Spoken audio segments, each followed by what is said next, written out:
तिला अटेन्शन द्या, over attention नाही.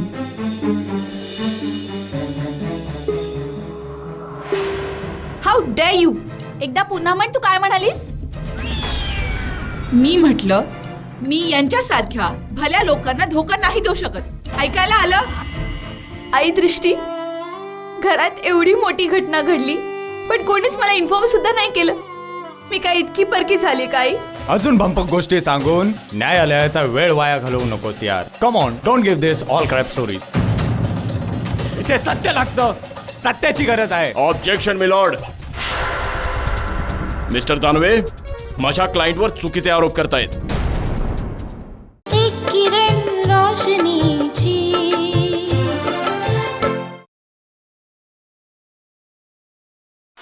माय लॉर्ड, तुम्ही हे बघत आहात की मी काही अनुचित नाही करत आहे. Please. Objection overruled. Please proceed mister Sangle.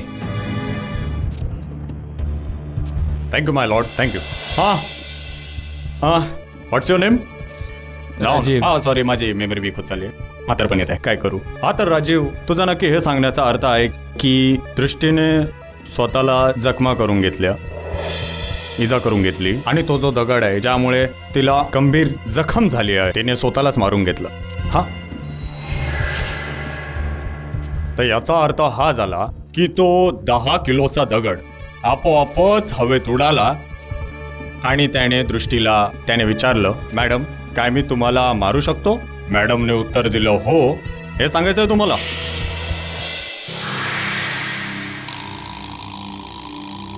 Sir, वकील साहेब काही बोलतायत. मी आधीच सांगितलं आहे की आम्ही तिथे एन्जॉय करून निघून गेलो होतो.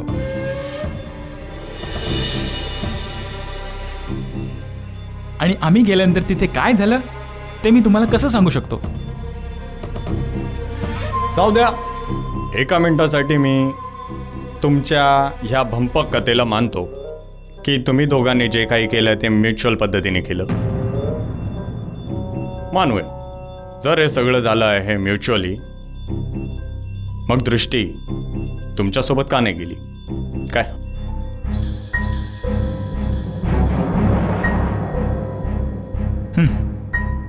सर, ती आहे एका मध्यमवर्गीय कुटुंबातील मुलगी. तिने तिच्या लाईफमध्ये कधी फार्म हाऊस नाही बघितलं. सर, हे सगळं पाहून तिचे डोळे चकाकले. म्हणाली, ही जागा मला खूप आवडली. मला एक दिवस अजून इथे थांबायचं. मी म्हटलं ठीक आहे, जशी तुझी इच्छा. म्हणून आम्ही तिथून निघालो आणि ती तिथेच थांबली.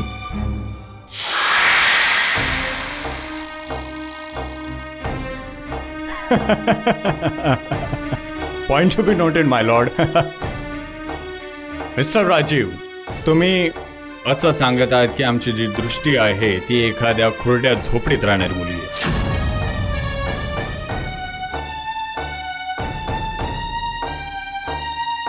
तिच्याकडे काहीच नाही. And for your kind information, Drishti जी आहे she is the daughter of PK Kulkarni. Mister PK Kulkarni बँकमध्ये एका रेप्युटेड पोस्टवर आहे. ते एक मॅनेजर आहेत.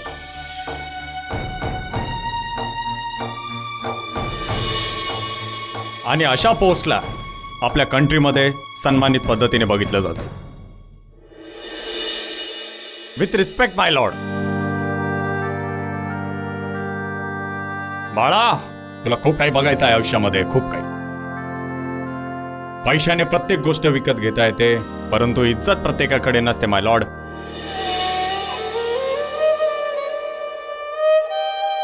प्रत्येकाकडे नसते.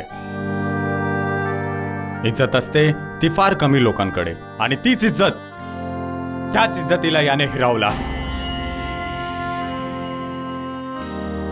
ही गोष्ट अक्षरशः खोटी आहे. सर, जर मी साफ साफ शब्दात सांगू तरी अक्षरशः ब्लॅकमेलिंगची केस आहे.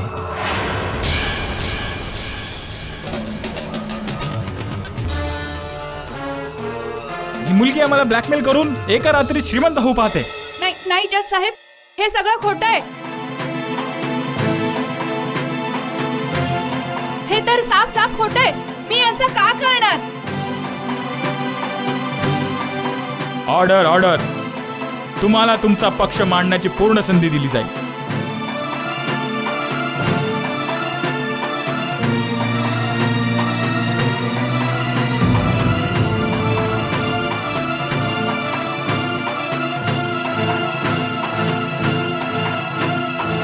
एक गोष्ट समजण्याचा प्रयत्न करतो. कोणीही एनीबडी ऑन दिस अर्थ आपल्या जीवाचा खेळ करून पैसे कमवू नाही शकत. कोणीही.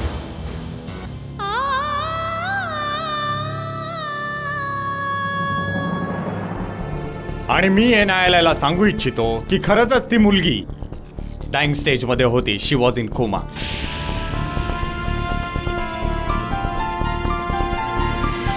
तिची अवस्था फार नाजूक होती. ती मरण्याच्या दारात उभी होती माय लॉर्ड.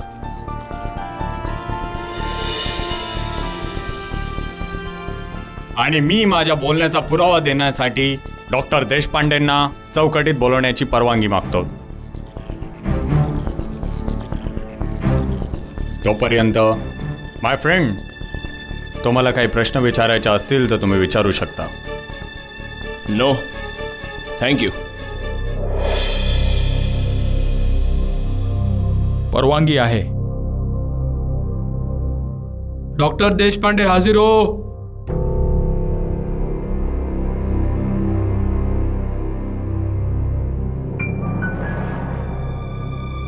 देशपांडे साहेब काय म्हणता? बरं देशपांडे साहेब, तुम्ही न्यायालयाला सांगा की दृष्टी हॉस्पिटलमध्ये कधी आणि कुठल्या परिस्थितीत आली होती? सर, ती होळीच्या रात्री हॉस्पिटलमध्ये आली. तिची परिस्थिती बघून मी हैराण झालो.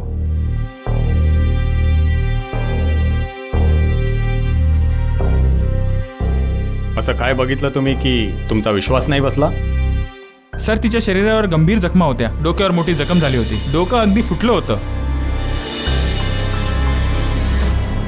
कुड not believe that she was alive. Oh, point to be noted my Lord. हे वक्तव्यच प्रश्न आणि त्याचं उत्तर आहे. डॉक्टर हैराण झाले की त्या मुलीची कंडिशन काय असू शकते. How can she be alive? तर तुम्ही सगळे हे समजू शकता की तिची परिस्थिती काय असेल, तिची अवस्था काय असेल.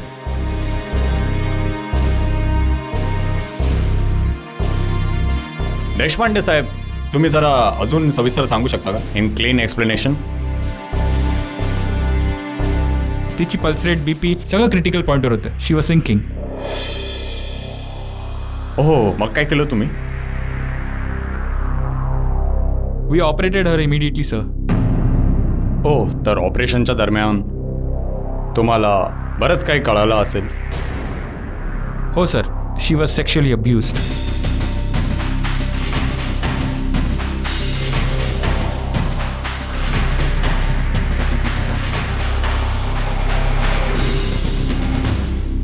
डॉक्टर साहेब, जर मी डॉक्टर असतो ना तर मी तुमची टेक्निकल लँग्वेज समजलो असतो. पण हे न्यायालय आहे.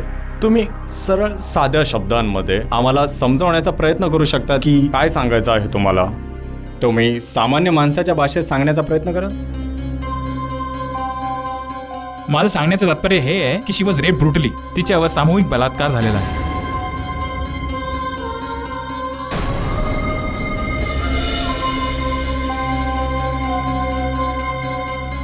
Point to be noted my lord. She was brutally rape.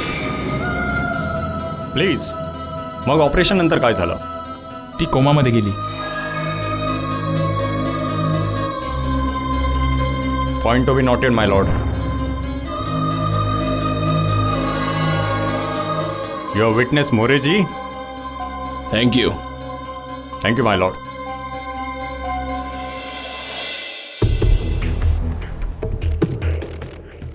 Doctor Deshpande,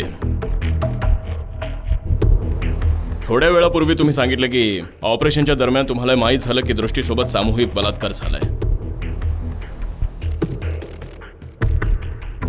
तर मग तुम्ही न्यायालयात हे सांगण्याचं कष्ट कराल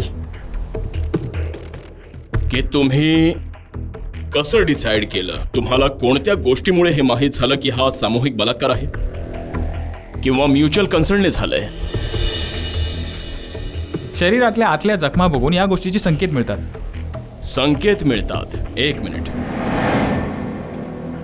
point to be noted milord. संकेत मिळतात याचा अर्थ ही इज नॉट शुअर. तुम्ही शुअर नाही आहात.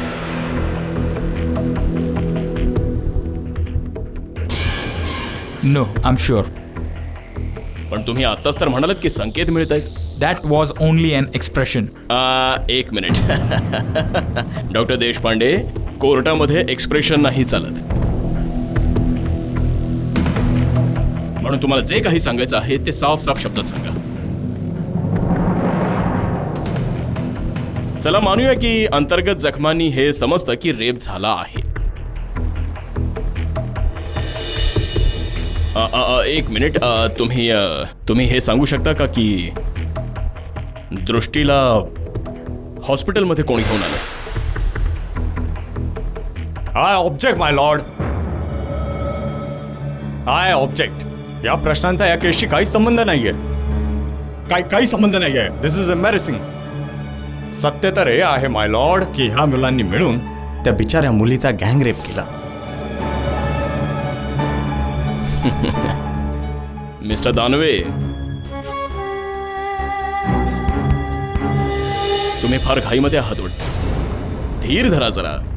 धीर धरा. इतकी घाई तर संध्याकाळी 7 वाजताची विरार लोकल पकडणाऱ्यांना सुद्धा नसते.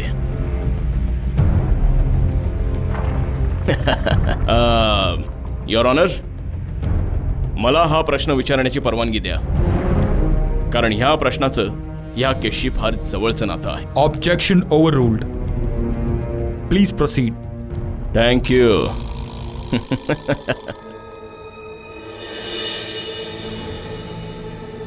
हां, तर डॉक्टर देशपांडे, तुम्ही सांगा, दृष्टीला हॉस्पिटलमध्ये कोण घेऊन आलं? Doctor Priyanshu. Point to be noted milord. Doctor Priyanshu दृष्टीला हॉस्पिटलमध्ये घेऊन आले. तर डॉक्टर देशपांडे, तुम्ही डॉक्टर प्रियांशूला ओळखता? ओळखतो. तेही एक डॉक्टर आहेत आणि कधी कधी त्यांच्याशी फोनवर बोलणं होतं. याचा अर्थ हा आहे की तुम्ही डॉक्टर प्रियांशूला चांगल्या प्रकारे नाही ओळखत. चला, मीच त्यांचं इंट्रोडक्शन देतो. या केसमध्ये जे काही झालं आहे त्याचे जबाबदार डॉक्टर प्रियांशूच आहेत.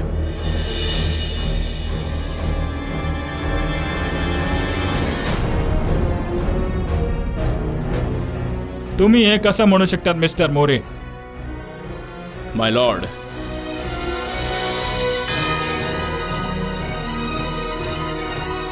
डॉक्टर प्रियांशू दृष्टीचे एक्स बॉयफ्रेंड आहे. खूप प्रेम करत होते दृष्टीवर आणि दृष्टीने काही दिवसांपूर्वीच त्यांच्या प्रेमाला नकार दिला. म्हणून ते खूपच रागात होते आणि त्यांना हे सहन नाही झालं. संधीची वाट बघत होते आणि त्यांना संधी मिळाली होळीच्या दिवशी. होळीच्या दिवशी दृष्टी तिची मैत्रीण हनी सेठीच्या फार्म हाऊसवर गेली होळी खेळायला.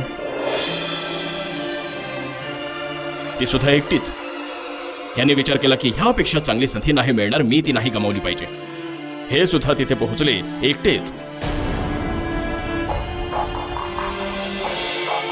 यांचं नशीब चांगलं होतं की माझे क्लायंट तोपर्यंत तिथून निघून गेले होते. बिचाऱ्यांचं दुर्दैव. यांनी बघितलं की दृष्टी एकटीच आहे. संधीचा फायदा घेऊन आपलं काम तमाम करून टाकलं.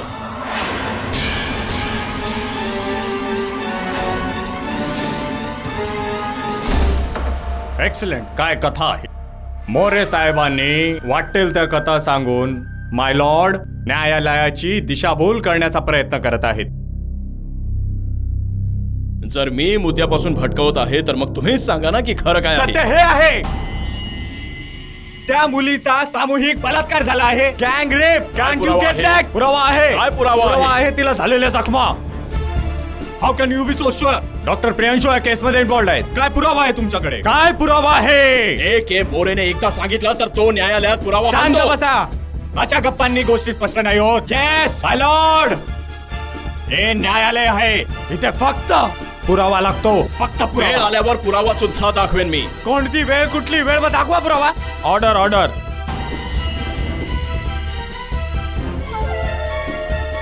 तुम्ही अशा प्रकारे न्यायालयात भांडू शकत नाही. Please behave yourself. न्यायालय पुढच्या तारखेला या विषयावर सविस्तर चर्चा करेल. The court is adjourn. Thank you.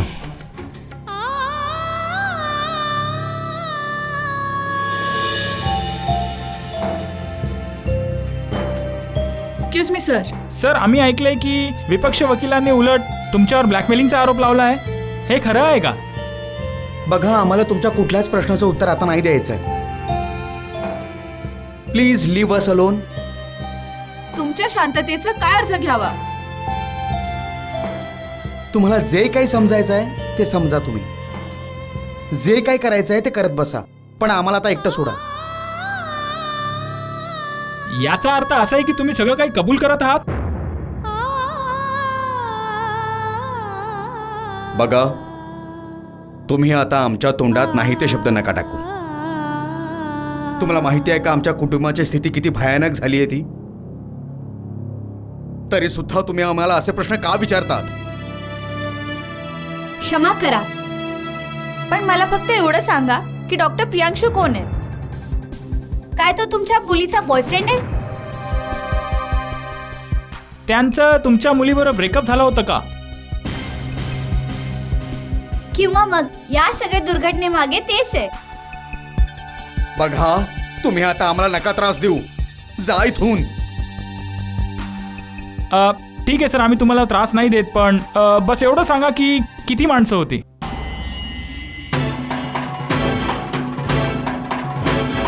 तीन होते की 4? एक मिनिट, तुम्हाला मी एक प्रश्न विचारू शकते का?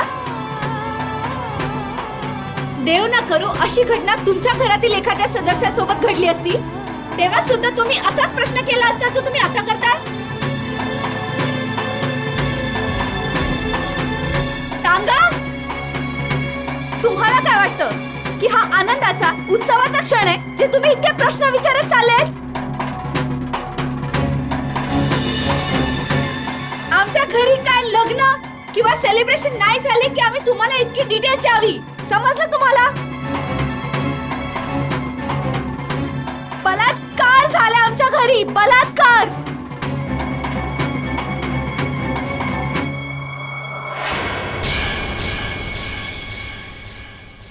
एक असा पाप जे कुठल्याही मुलीला तन मन शारीरिक मानसिक स्वरूपात संपूर्ण विचलित करून टाकतो.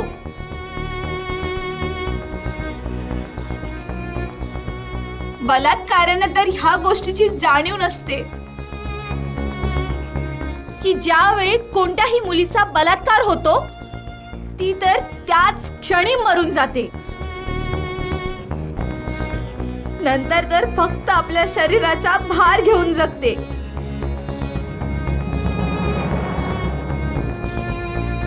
अरे, लाज वाटायला हवी तुमच्यासारख्या लोकांना जे बलात्कार सारख्या संवेदनशील विषयावर असे घाणेरडे प्रश्न विचारतात.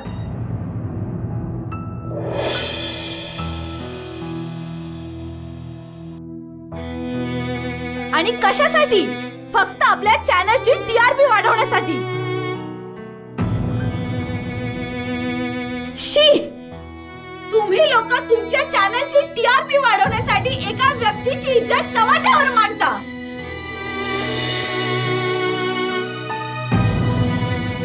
समाजात घाणेरड्यातील घाणेरडे कृत्य देखील तुमच्या मनात संवेदना नाही जागवू शकत. बातमीचा अर्थ तरी जाणता का तुम्ही?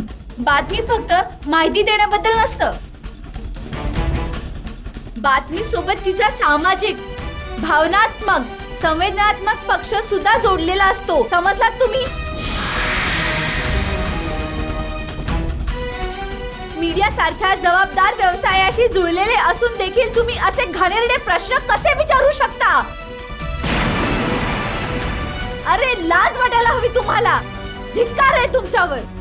माफ करा मॅम, आम्हाला आमच्या चुकीची जाणीव झाली आहे. जाणीव म्हणे. जर खरंच तुम्हाला तुमच्या चुकीची जाणीव झाली आहे ना, तर यापुढे कधीच कोणाला असे घाणेरडे प्रश्न विचारू नका. चला बाबा.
जे लोक आतंकवादी कारवाया करत असतात, जे मर्डर करतात, त्यांचे चेहरे देखील लपवले जातात. आणि इथे हे माझ्या मुलीचा चेहरा पुन्हा पुन्हा दाखवतायत. तू गप्प आहेस, काहीच नाही बोलत आहेस. का नाही बोलत आहेस हे मला कळतंय.